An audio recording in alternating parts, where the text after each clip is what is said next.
Salam pemirsa CP Indonesia semua, kembali lagi kita bertemu dalam pembahasan buku Yesus Nama di Atas Segala Nama. Buku ini diambil dari tulisan Nyonya Ellen G. White, dan tulisan dalam buku ini dikatakan bahwa Yesus adalah Alfa dan Omega, pencipta langit dan bumi, pemberi setiap pemberian yang baik dan sempurna, dan pemikul beban berat kita. Kepada orang-orang yang bimbang di antara kita, dia menuliskan seorang yang merupakan pusat daya tarik yang agung.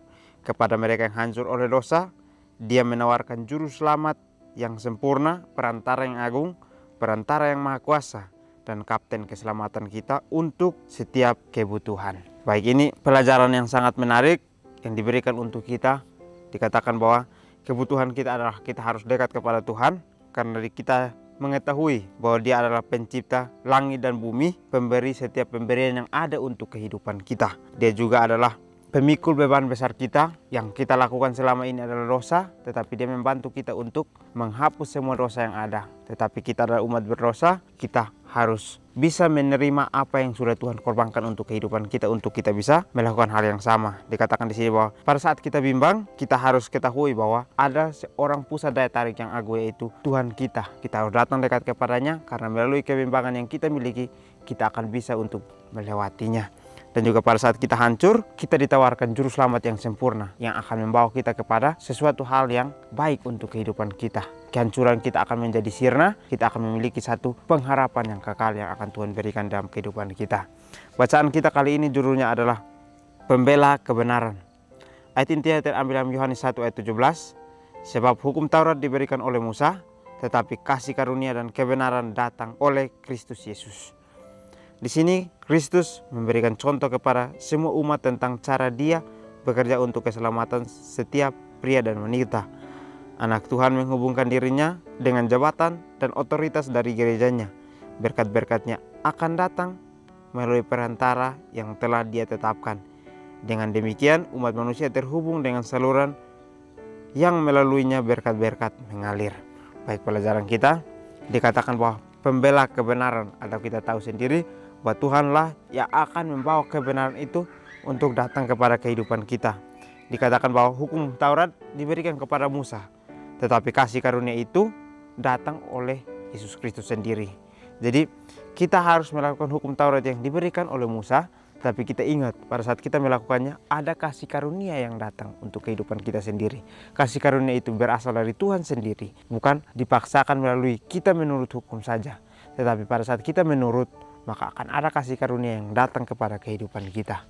Karena melalui penurutan kita, kita akan dapat melakukan hal-hal yang baik, dan kita akan diketahui bahwa kita adalah orang yang setia dalam melakukan hukumnya. Di sini juga Kristus memberi contoh kepada umatnya tentang cara dia bekerja untuk keselamatan setiap pria dan wanita. Jadi Tuhan memberikan contoh bagaimana dia bekerja untuk menyelamatkan kita semua yang sebagai umat berdosa ini. Dia memberikan kita pengharapan bahwa kita akan selamat, sehingga dia bekerja untuk menunjukkan keselamatan yang sebenarnya itu untuk kehidupan kita. Jadi marilah kita belajar bagaimana Tuhan rela berkorban untuk menunjukkan kepada kita manusia keselamatan yang sebenarnya itu seperti apa.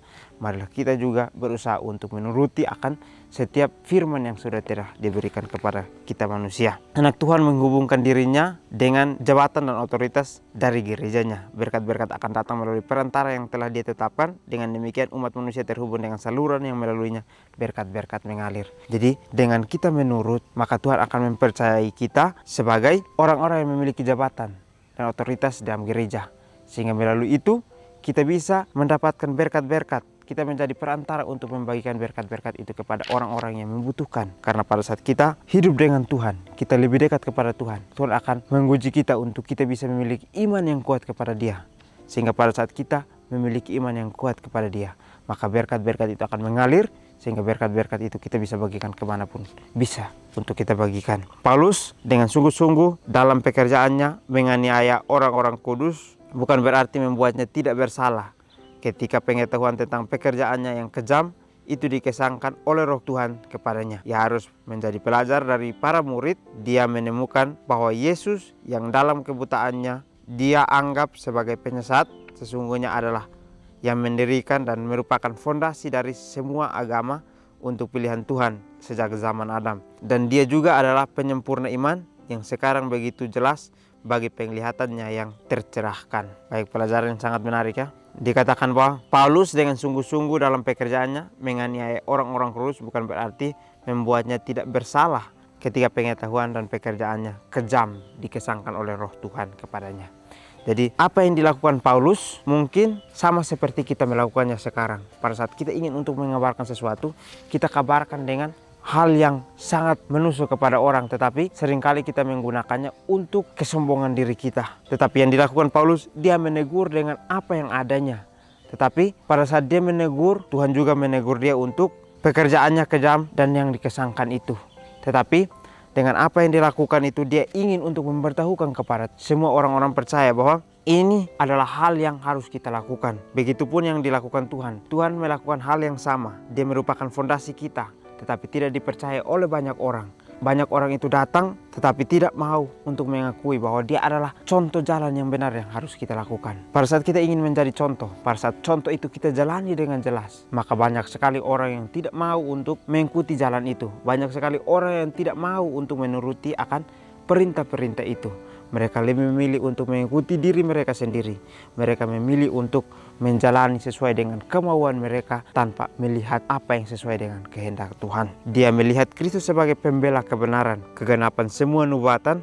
Awalnya Kristus disangka mencoba menghilangkan pengaruh hukum Tuhan. Tetapi ketika penglihatan rohaninya disentuh oleh jari Tuhan, dia mengetahui dari para muridnya bahwa Kristus adalah yang menetapkan dan dasar dari seluruh sistem pengorbanan Yahudi, bahwa di dalam kematian lambang menemui perwujudan, dan bahwa Kristus datang ke dunia ini untuk tujuan yang nyata, yaitu untuk mempertahankan kebenaran setiap hukum Bapaknya. Dalam terang hukum, dia melihat dirinya sebagai orang berdosa. Hukum yang dia pikir telah dia patuhi, dengan begitu bersemangat dia ditemukan telah dia langgar.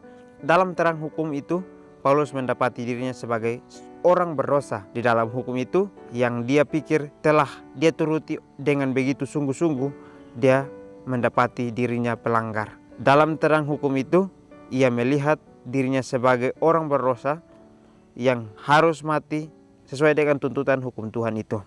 Dia bertobat dari segala dosa-dosanya dan beriman kepada Yesus Kristus sebagai juru selamatnya. Dibaptis, kemudian memberitakan Yesus dengan kesungguh-sungguhan dan semangat yang sama seperti sebelumnya ketika ia pernah mengutuki Yesus. Baik, cerita yang sangat menarik. Dikatakan di sini bahwa pada saat Paulus mengetahui bahwa seorang pembela itu adalah Kristus, dengan semua kegenapan nubuatan yang akan dilakukan. Awalnya Kristus disangka menghilangkan pengaruh tentang hukum Tuhan, tetapi kehilangan penglihatan rohaninya terhadap apa yang sudah Tuhan lakukan. Pada saat dia mengetahui itu, dia mengetahui bahwa memang apa yang dilakukan Tuhan adalah hal yang benar yang harus dilakukan juga. Mungkin seringkali kita umat manusia juga sama seperti itu. Pada saat kita melihat sesuatu yang terlihat jelas melakukan kebenaran, mungkin kita tidak sukai itu. Kita memilih untuk melawan itu. Kita memilih untuk tidak mau menuruti itu. Tetapi itu adalah hal yang benar, seringkali kita tolak. Tetapi marilah kita datang kepada Tuhan sebagai pembela kebenaran kita, yang kita ketahui bahwa dengan Dia kita bisa memiliki apa yang kita lihat jelas dan lakukan jelas sesuai dengan kehendak Tuhan. Jadi pada saat Paulus melihat bahwa dia mengatakan bahwa dia sudah melakukan semuanya, tetapi pada saat Tuhan datang memperlihatkan yang sejelas-jelasnya dengan kesungguh-sungguhannya, dia melihat bahwa dia sebagai orang berdosa karena dia didapati masih melakukan pelanggaran. Begitupun kehidupan kita. Kita sudah diberikan kesempatan untuk bertobat, mendapatkan harapan untuk datang kepada Tuhan. Tetapi kita selalu melakukan hal yang salah terus-menerus. Meskipun kita sebagai umat berdosa, bukan kita pakai umat berdosa ini sebagai tolak ukur kita bahwa kita adalah umat berdosa. Kita tidak pernah luput dari dosa, tetapi kita bisa untuk melawan dosa itu. Jadi Tuhan datang kepada dunia ini untuk menunjukkan sejelas-jelasnya hukum itu yang sebenarnya. Dia datang bukan untuk menghilangkan hukum kebenaran, tetapi dia datang untuk memperlihatkan dengan jelas hukum yang dibuat oleh Bapaknya adalah yang harus kita turuti. Dalam terang hukum, dia melihat dirinya sebagai seorang pendosa. Jadi kita lihat, Paulus sendiri merasa orang berdosa pada saat dia sudah lihat jelas akan pemberitahuan firman Tuhan itu. Kita juga akan mengalami hal yang sama. Pada saat kita hidup dekat dengan Tuhan, maka ada pelanggaran-pelanggaran yang kita sudah lakukan selama ini akan terlihat jelas dan kita harus meninggalkan semuanya. Dia bertobat dari dosa-dosanya dan beriman kepada Yesus Kristus sebagai juru selamatnya. Dibaptis kemudian memberitakan Yesus dengan kesungguh-sungguhan dan semangat yang sama seperti sebelumnya ketika ia pernah mengutuk Yesus. Jadi sangat menariknya, pada saat dia sudah ketahui bahwa dia adalah orang berdosa, dia kembali bertobat dan dia tidak mau lagi untuk melakukan hal yang sama. Tetapi dia harus kembali untuk menyatakan atau memberitakan Yesus sebagai juru selamatnya. Dengan semangat yang sama dia memberitahukannya. Ingat, ada dua pilihan yang akan terjadi dalam kehidupan kita. Seringkali kita ingin untuk memberitahukan firman itu tetapi sesuai dengan kehendak kita. Tetapi kita ingat, pada saat kita hidup dengan Tuhan, kita akan memberitahukan apa yang sesuai dengan kebenaran yang sebenarnya. Sehingga semua orang dapat melihat, semua orang dapat mengerti dengan jelas akan pelajaran-pelajaran yang Tuhan akan berikan. Pengalaman pertobatan Paulus memberikan kepada kita prinsip-prinsip penting yang harus selalu kita ingat. Penebus dunia tidak memberi sanksi terhadap pengalaman dan aktivitas perihal keagamaan di luar dari gerejanya yang terorganisasi diakui yang dia miliki. Letter 54:18-74. Renungkan lebih dalam. Pernahkah saya mendapat penglihatan tentang Yesus, dan jika ya, perbedaan apa yang dihasilkan olehnya dalam hal saya mempraktikkan iman saya? Baik, di akhir pelajaran kita dikatakan bahwa pengalaman Paulus memberikan kepada kita prinsip-prinsip yang penting yang harus selalu kita ingat. Dengan apa yang kita lakukan, dengan apa yang kita perbuat, kita harus lakukan sesuai dengan kehendak Tuhan, bukan dengan kehendak diri kita sendiri.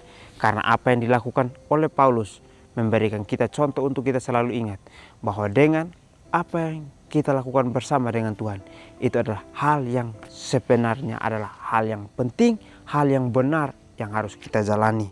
Jadi penebus dunia ini tidak memberi sanksi terhadap pengalaman dan aktivitas perihal keagamaan.